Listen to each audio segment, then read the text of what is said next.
everybody. I'm Hayley. I'm Alejandro, and welcome to the first episode of the Journal. On today's show, we are going to talk about dreams. Oh, dreams. What's your dream in life, Hayley? Good question. I would say my dream in life is to be successful. How about you? My dream is to become a filmmaker, to own a beautiful Lamborghini and have a nice house. You are a man of many dreams, Alejandro. I am. Man, what is there to watch on TV nowadays? Absolutely nothing.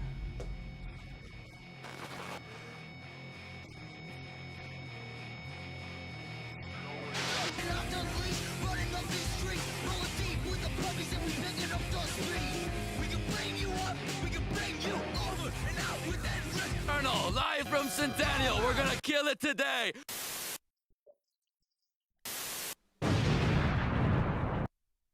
We are starting off with Aranza Areola, who came to Canada to pursue her dream of becoming an architect. While she left her life behind in Mexico, she talks about what it's like living here all alone. What was leaving Mexico for you like, Alejandro? It was hard. I had to leave my family and friends behind. I miss them all the time, Hayley. Aw. I'm sure at the end of the day, all of your sacrifices will be worth it. You would do anything for your dream, right? Yeah.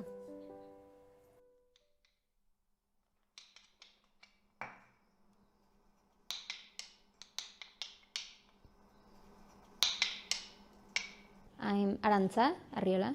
I'm from Mexico. I've been here in Canada for about a month and a half. I'm studying architecture at Centennial College. Well, everything is so new and so different and I feel that I have like so many things to do and so many things to ask that it gets a little bit overwhelming at times. When I arrived here, everything was closed. So I felt like I was like in this ghost city or something. But right now that like things are easing down and stuff, everything feels less sad. It's funny because it looks sad, but I kind of enjoy it. Especially because, being in Mexico and having like, of course, not snow at all, to come here then and have like this white winter, it's different. So yeah. Right now I have 2 roommates, and one of them is also from Latin America. So I've been like speaking a lot of Spanish with her, and even though of course there are like complete different cultures, I feel like I have something in common with someone, and that makes me not miss my country so much. I have like a ton of different like Mexican toys that my sister gave me before coming here. And I have them all like displayed in different parts around my bedroom. And of course they're super colorful, and I don't know, they bring me like really fond memories about me growing up in Mexico. So my plan to get like apply to the residency here, and then one of my favorite design studios is here in Canada. So of course, try and apply there. They have like this amazing environmental program that I'm fascinated about. So yeah, I'm trying to direct my path to that direction, but we'll see what happens. It's never easy to leave home to pursue your dreams. I understand how lonely and hard it can get. Yeah, I can't imagine. Yeah. Oh, hey, what are you doing? Oh, I'm trying to learn how to code so I can make my own video game. How about that, Hayley? That is really neat. Why all of a sudden? Oh, that's because our next talk is about a Centennial College alumni from the game designer program. Her name is Jane Glazichiva, and her story focuses on her experience as a game designer. Oh, I've heard about this one. I'm really excited for it. Yeah, me too. And by the way, there's cats in it too.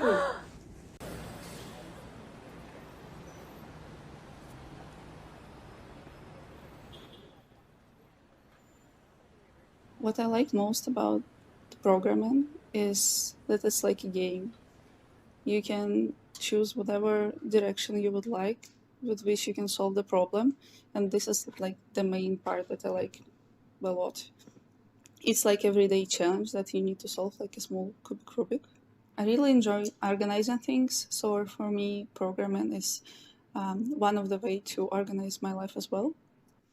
My name is Jane. I'm a currently game developer based in Toronto. I was born in Russia, but I moved to Czech Republic firstly to study business and management. But I wanted to do something more creative, so I started to doing 3D modeling on my own. It was influenced by my boyfriend, who at this moment started to learn Unreal Engine. And later we decided that we want to move to Canada and enroll in Centennial College. On the program, I wanted to improve my 3D modeling skills, but after the first programming class, everything has changed. I was inspired in how cool it can be to do the programming. It was difficult for me, but I like this challenge that I encounter. I guess the game development, just because there is a lot of aspects on which you can work with the programming. You can work on the character movement, or if you want on some shaders and make your game look beautiful, there is a lot of ways where you can improve. I was doing programming on my own every evening to improve my skills, and then at the end of semester, I received the Dean's Award for the project that I did during this class. I'm currently working at Build by Snowman studio. They develop incredible mobile games, and I'm a part of their amazing team. I just hope I can be a good team player of Snowman for the current and the future projects. I've been working on my own game for the last 2 years in my free time, and hopefully one day I can finish and release it. I don't see many female developers around me, but I understand that there are some problems, but no one ever told me that I'm a woman, so I'm not supposed to be a programmer or something like this. I guess I was just lucky. I was mostly studying on my own every evening, hoping to be in some cool company, and that's it. But I heard a lot of stories how female developers changing their direction because of bad attitude toward them, and I hope that somewhere in the future we can ditch these biases. It seems like she's living her best life, working her dream job from home and hanging out with her cat. Oh, it looks like someone just took over our studio. Oh, I know him! That's Will, the actor and comedian. What a talented man. What are you doing in our stage? Alejandro, it's my stage now. Get the fuck off, man. All right, take it away. All right. Ladies and gentlemen, Will P-Amaral. All right, like he said, my name's Will. Thank you all for coming, for watching the stream, for watching it at home, wherever you guys are. My name's Will, not Will Smith, okay? So please don't be closing up the tab to watch your naughty videos, all right? My jokes are it's not clean, but they're all right. All right, so following your dreams is very important. Very, very important. Whatever you do, regardless, just keep following your dreams, all right? I am a Portuguese 22-year-old comedian. So coming to having to tell my grandparents, my mom, my dad that I want to be an entertainer, that was the toughest shit I got to do. You know what I'm saying? Because usually a guy my age will be doing construction with old little João, doing with old, Jose, doing something on the streets, doing something pavilloni. And that's not what I like to do. I like to entertain you folks at home. So like I said, Chris Rock, he had a dream. He did. He said his joke to Jada Smith, and he got bitch slapped. That's all right. It is what it is. Sometimes you got to face the consequences. But the toughest thing about being Portuguese is not coming out saying that you want to be an entertainer. The hardest thing is having a big family, because there's always something going on, no matter what it is. I went to Portugal once with my mom, my dad, and my uncle. We're at the beach. Portugal, we do not have normal, swim trunks. We got Speedos, you know what I'm saying? And having Speedos is something that you don't want to see with some old-ass man going into the water, all right? So my grandpa, he had his Speedo on. He was walking in. He went in the water. He came out. And he was like in a Marvin Gaye shoot, in the music. I've been really trying, babe. And his dick was just hanging out. and I was on the sand. And my grandpa, he's old, so he doesn't walk, he walks crooked. He walks like this. And just imagine his like 85-year-old penis just hanging out. So I was a little scared for my life. I'm not gonna lie. My grandma, she was scared but also excited at the same time.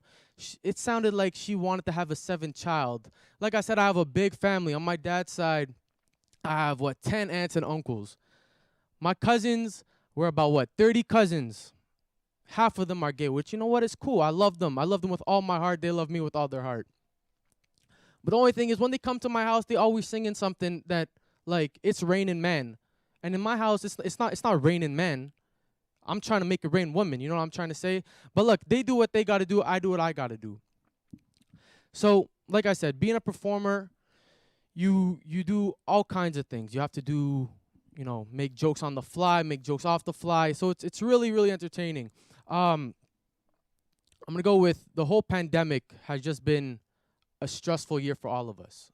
So pursuing your dreams, pursuing your career is something you have to do regardless, all right? A lot of people, in my opinion, should have went into the toilet paper industry at the beginning of the 2 years, because we lost a lot of toilet paper at Costco. And I don't know what the whole shebang was. Like, if you wanted to wipe your ass after you took, a deuce, I'll say, is go into the shower, take your Irish Spring, take your Dove, and just, gently clean your behind, is all I got to say. So yeah, ladies and gentlemen, that's pretty much all the time I really got today. My name is Will P-Amaral. I do a show monthly in Toronto and in Montreal.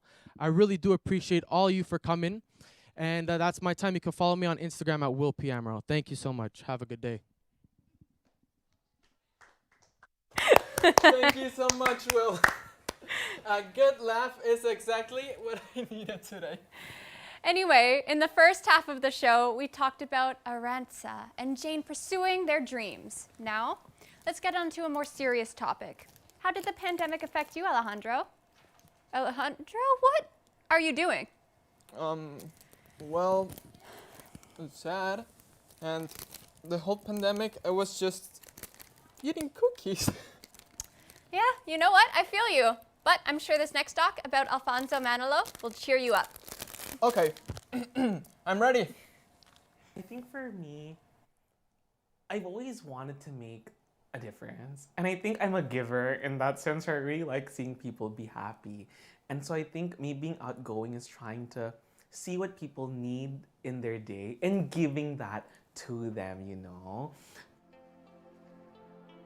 Hello, my name is Alfonso Ralph Mendoza Manalo. I'm a first-generation Filipino-Canadian immigrant, and I'm openly queer. As a child, I was more on the quieter side, mainly because I had a speech impediment, so I couldn't pronounce the letter R, but now I can roll them. See? I can roll them.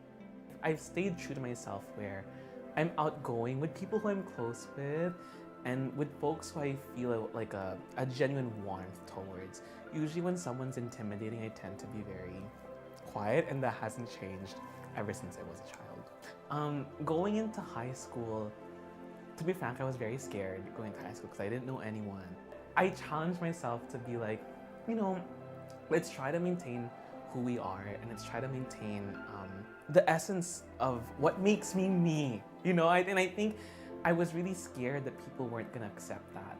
Even just saying hi to people in the hallways, for me it makes such a small difference that someone goes out of their day to even acknowledge your presence and to say your name. And I think since I value that, I want to make sure I share that with others. Alfonso is a great and amazing friend because he will always be there for you, and he will always make sure to put others before himself, no matter what. Friendships hold a very special place in my life. A lot of the reasons why I'm able to be emotionally balanced is because of my friends. And being able to tell your friend, like, hey, this happened in my life or in my day, it feels so good to just let it out. The pandemic affected me socially. It was also a pretty difficult time because my dad has severe asthma, and so during the pandemic, I wasn't allowed to like go outside or like see people. So everything was done virtually, and I think honestly through the pandemic, I learned to no longer have FOMO or fear of missing out. Because at that point with the pandemic, you can't control it, So yeah, that's how it affected me socially. And I think in some ways I became a bit more socially withdrawn, a bit more independent in that sense, Because when you're given all that time to reflect and to think about all the issues and aspirations you have in life, you learn to overcome it alone. And I think the pandemic, even though it affected me in so many ways, I like to view it as a silver lining. Because when else will you get the opportunity to reflect and ask yourself all of these hard-hitting questions, You're given the time and the space to ask yourself what's important in your life, who's important in your life, how do you want to make a difference, and what genuinely makes you happy. Wasn't that nice? I wish we all had a friend like Alfonso. Alejandro, what are you doing? Oh, I'm going for a bike ride. Do you know how dangerous it is to bike in Toronto? Well, not anymore. Since the pandemic, Toronto has improved the bike lanes in the city. Oh, I didn't know that. I always get so anxious when I drive by cyclists on the side of the road. Yeah, and this improvement has made Emma Vardenborg's bike rides around Toronto a lot safer. Oh, neat.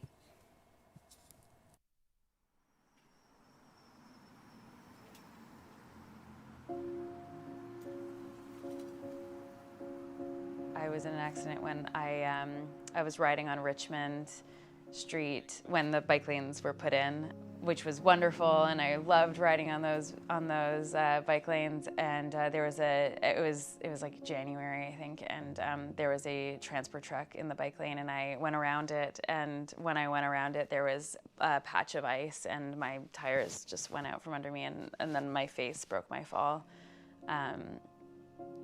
Yeah, so that wasn't fun. Biking means independence to me above all things, but that independence also means freedom. The city is kind of up to you. You can go wherever you want to go, wherever you are capable of going if you are on a bike. I mean, people die, right? Like the bad infrastructure leads to all kinds of cycling deaths, pedestrian deaths, not even deaths, but like injuries, and also unwillingness or a fear of cycling that it kind of fosters among citizens because they've seen these deaths and they've seen these injuries, and they see the ghost bikes around the city, right?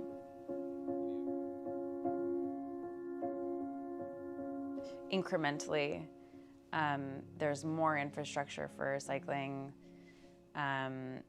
It's come so far. During the pandemic, I think because there was this need of, everybody in the city for being outside and like getting out of their, boxes of homes in the city, it seemed like cycling infrastructure just kind of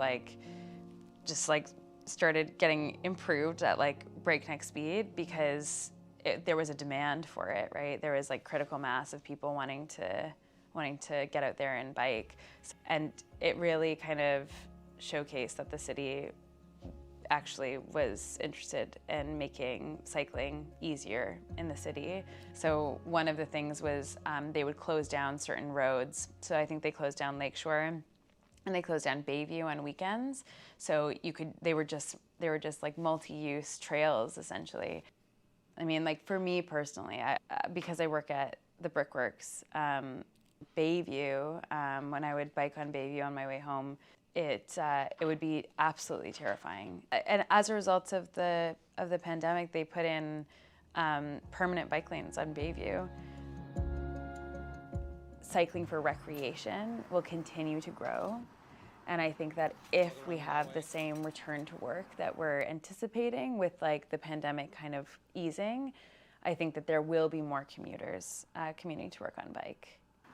And I think the more we have infrastructure to support it, and the more the city kind of disincentivizes car culture, then more and more people, I think, will turn to bikes as transport and as something to be enjoyed, but also just something that we do, right?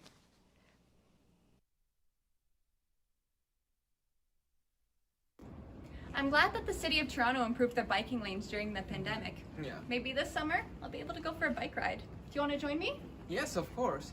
Now, for the last talk for today's show, it's called A Walk Together.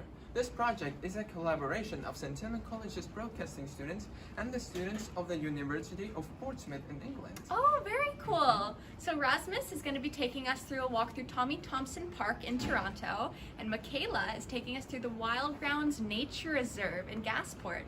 Let's go for a walk together. Let's go, Hayley.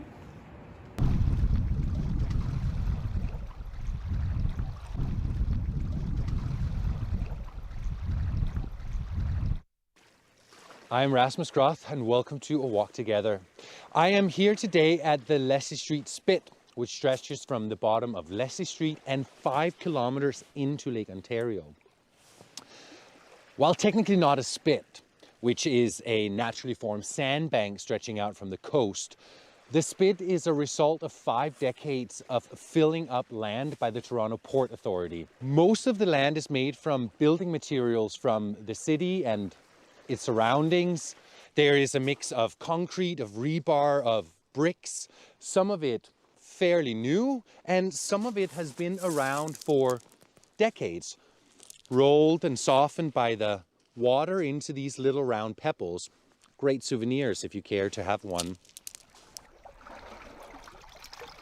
The spit started transforming already in the 60s when the abandoned area started to develop naturally into a marshland. And quickly, wildlife moved into the area as well. And not just any wildlife, but endangered species found homes here in the quiet, secluded areas of the spit. One of the many animals now native to the spit is the beaver. The beaver lives in all of southern Ontario, but here on the spit, they sort of have free rein. So as you can see here on the trees, they are wild at it. And all around us, you'll see beaver marks on the tree, felled one by one throughout the whole year. When the town of York, which later became Toronto, was established, the whole area north of the spit was already marshland. So it is quite fitting that this area is being reclaimed and marshland now exists in this place. The spit consists of 3 embayments. One of them has already been filled up by building materials, while 2 remain further out on the spit. According to Toronto Port Authority, we have about 50 years until those are filled up too. The spit is also home to 300 migratory bird species and a research station set up on the outskirts of the spit to make sure that wildlife is recorded and continuously protected. The spit is considered one of the prime green space areas in Toronto. And with over 100,000 visitors, it is appreciated by both Torontonians and visitors to the city. So if you get a chance, take off the whole afternoon, walk the 5 kilometers out and the 5 kilometers back, and enjoy this piece of accidental Toronto wilderness. I'm Rasmus Groth, and this is A Walk Together.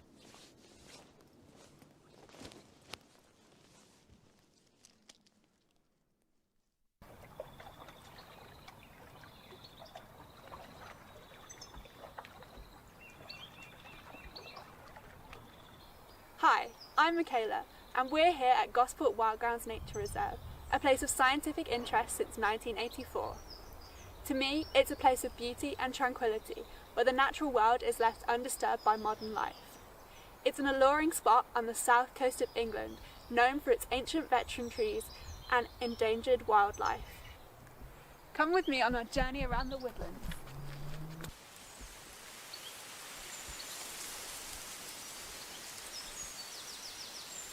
In the spring, there is a vivid bluebell carpet covering the floor. This endangered species of flower is toxic to humans, so we'll admire them from afar. But ancient folklore suggests that if you hear the sound of bells ringing, bluebell fairies are near. Here in the real world, bluebells produce a cancer-fighting chemical, so their preservation is ever more important. At this point in the walk, we can see the devastation that was caused by the great storm that hit England in 1987, reaching its peak here in Hampshire with wind speeds as fast as 120 miles per hour. An estimated 15 million trees were felled, including several here at the Gosport Wildgrounds. Despite damage to the roots, many of these trees continued to grow and now provide excellent habitats for invertebrate and fungi.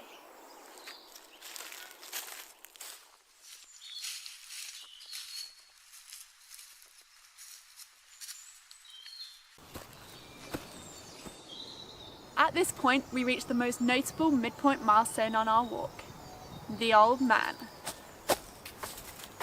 No, not this old man. That old man. This ancient monolith is thought to be over 500 years old, but no one knows exactly how old it really is.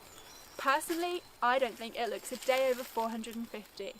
Must be in the moisturiser. Great oaks support a plethora of diverse species, including the oak ghoul wasps, the purple emperor butterflies, and the green tortoise moths. The historical significance of trees like the Old Man mean that they are protected from felling by British laws. But that didn't stop the storm in 1987. We are now stopping at the small scrape. After looping back round, we encountered an area of holly and oak woodland. We are now at the water's edge of the floodplain, where we will see a variety of damselflies, such as the red and blue-tailed damselies. This is where they will hatch their eggs and hunt for food.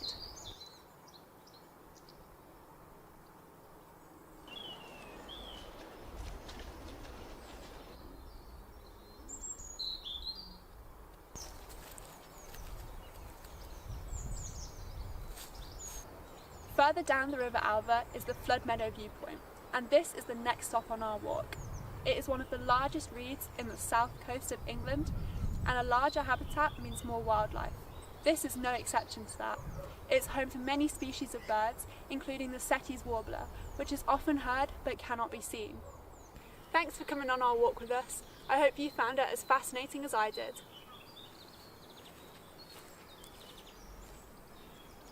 I always find it so refreshing to watch nature. Maybe I'll visit Gosport the next time I'm in England to visit family. Yeah, I'm sure it'll be a relaxing experience for you, Hayley. Yeah. Honestly, I had a lot of fun hosting with you, Alejandro. Oh, me too, Hayley. Next week in the journal, you will be inspired to find your passion. We will be seeing more documentaries and live performances, so don't miss it. Don't miss Again, it. we are your hosts, Hayley. And Alejandro. And thank you for watching the the journal.